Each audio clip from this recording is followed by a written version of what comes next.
I'm going to go now to Arlene Forster, who's the CEO of the National Centre for Curriculum and Assessment, the NCCA, and she is definitely one lady who's talking a lot to parents at the moment. The NCCA, as most people will know, works with learners, teachers, practitioners, parents and other stakeholders to develop research-informed curriculum and assessment. Arlene began her career as a primary school teacher and joined the NCCA in 2001. Arlene has led work in areas such as curriculum review, assessment, reporting to parents, language, mathematics, science and development of ASHTOR. And ASHTOR is the Early Childhood Curriculum Framework. And Arlene, congratulations. It's 2 years ago now, but you were recently appointed CEO, so hopefully you're emerging from the fog of war. And one of the first things that you have set about doing is the review of ASHTOR, that early childhood curriculum. Can you just talk about that process? Because I know this is something everybody has to do at different points. You have a big policy initiative, now you have to go and review it, and you're kind of leading what you're calling this purposeful engagement. What does that look like in reality when you're trying to get the public, parents, children to engage in a review? And thanks, Anya. I suppose that just maybe before I answer that question directly, I suppose maybe just to say that, I mean, ASHTOR it's 13 years old this year. And I think what becomes really important, just thinking about what Waddy and Ciara have both spoken about, I suppose when I think back to when ASHTOR was developed back in the noughties, it was developed in really close collaboration with the sector. And I'm going to come back to that in a moment when I speak about the current work. But I think it was developed in such close collaboration with the early childhood sector that oftentimes it is described as the curriculum framework developed by the sector and for the sector. So fast forward 13 years to today, I suppose what we're doing now with ASHTOR is we're essentially checking back in, and we're doing that for two reasons. One, given that 13 years have elapsed since the publication of ASHTOR, we're essentially asking two questions. What is working well with ASHTOR, and maybe what do we need to look at updating? And the reason we're actually asking those questions, it goes back, I think, to something that Waddy drew our attention to and Ciara built on it. And that is about a focus on the whole person, on young children from the very earliest moment in their lives, because ASHTOR is a curriculum framework that supports young children's early learning and development, irrespective of what setting they are in their early childhood. And we know in Ireland that children can be in, lots of different settings. So that's the ultimate purpose, I suppose, of ASHTOR. So we're checking back in now, and we are asking what needs to be updated, maybe what's not working so well. And we're doing it, I suppose, in a couple of different ways, Anya. Collaboration and partnership are still very much at the centre of how we're doing this. So there are a couple of strands to the work. We've just come through, I suppose, what we talk about as being the phase one of this work.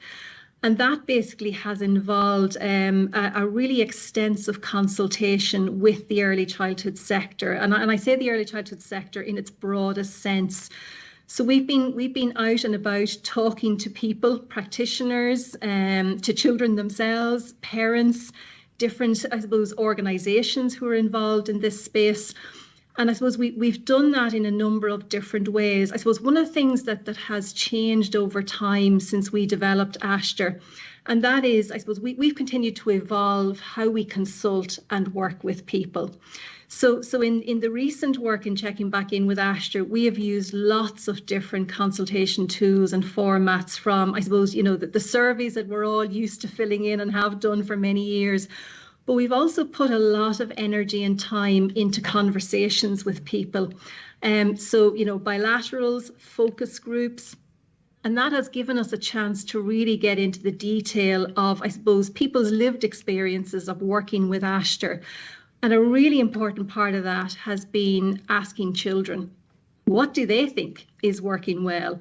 What do we need to think about maybe slightly differently? And I might just maybe say a little bit, Anya, about that work with children, because I think sometimes when people maybe hear about us consulting with children in early childhood, people might kind of be wondering, how on earth do you do that when you think of young children from birth through to 5-6 years of age?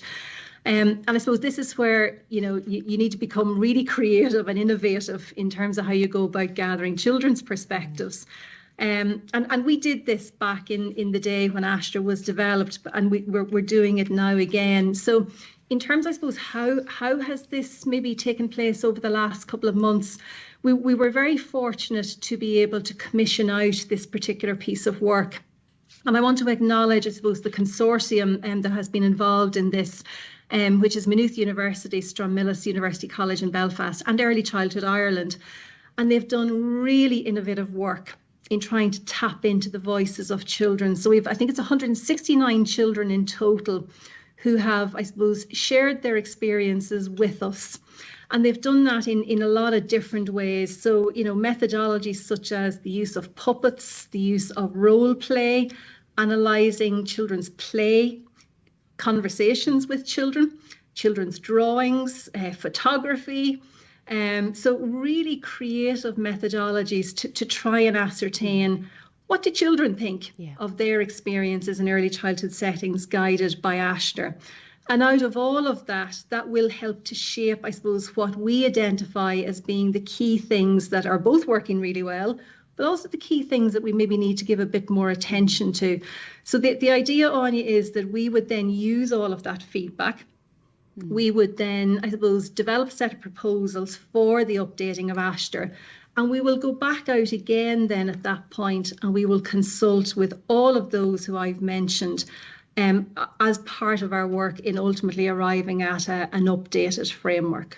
It's a long but very thoughtful, detailed process, and very collaborative, and you've the voice of the child in there. I wonder, to what extent, Arlene, are you finding any tension between the original founding principles and values of Astra 13 years ago and trying to kind of forecast for a changing world, but there's so much of the world that is ambiguous and unknowable to us? And how do you plan for what is unknown and yet stay rooted probably in some of the original values of it? Yeah, a really good question, Anya. And actually, I think what strikes me, I suppose, first of all about that question is, I suppose, some of the conversations we had way back, 15, 16 years ago, when we were actually developing Astra at the time. And I suppose a lot of the conversations at that point really touched on, I suppose, got to the heart of what the sector values most when you think about young children and what's important for them, and what society, I suppose, values most in terms of, the experiences for young children. And the reason I'm saying that is in the work to date now in checking in and updating Astra, one of the things that is coming through the conversations we've had and the data we're gathering is that, one, I suppose, that the literature around children's early learning and development, and the literature, I suppose, that points to the importance of things like supporting young children's well-being, supporting their sense of identity and belonging, supporting them as communicators and thinkers.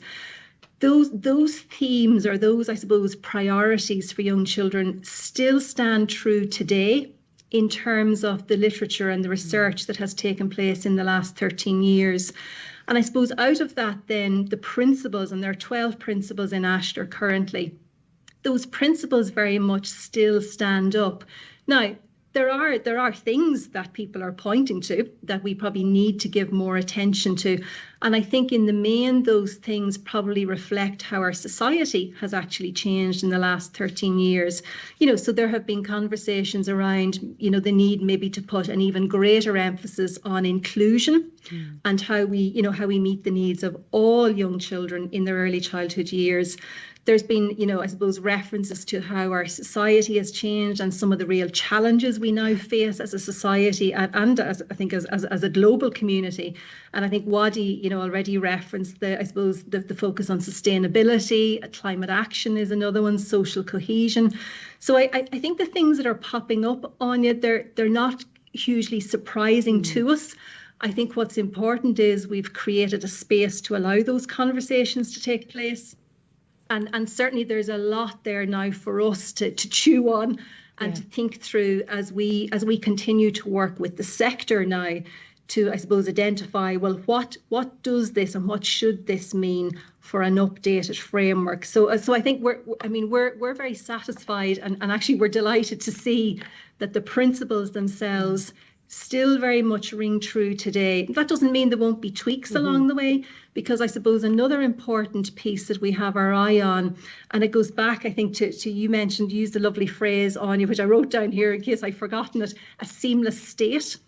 And I suppose we're very conscious that a seamless journey for young children through education is also really important. So as we're updating Ashter, we're also keeping an eye to the redevelopment of the primary curriculum, because obviously, you know, our young people will move from having their experiences shaped by Ashter into primary school and having their experiences shaped by a curriculum there. So alignment and continuity becomes really important there as well. Right.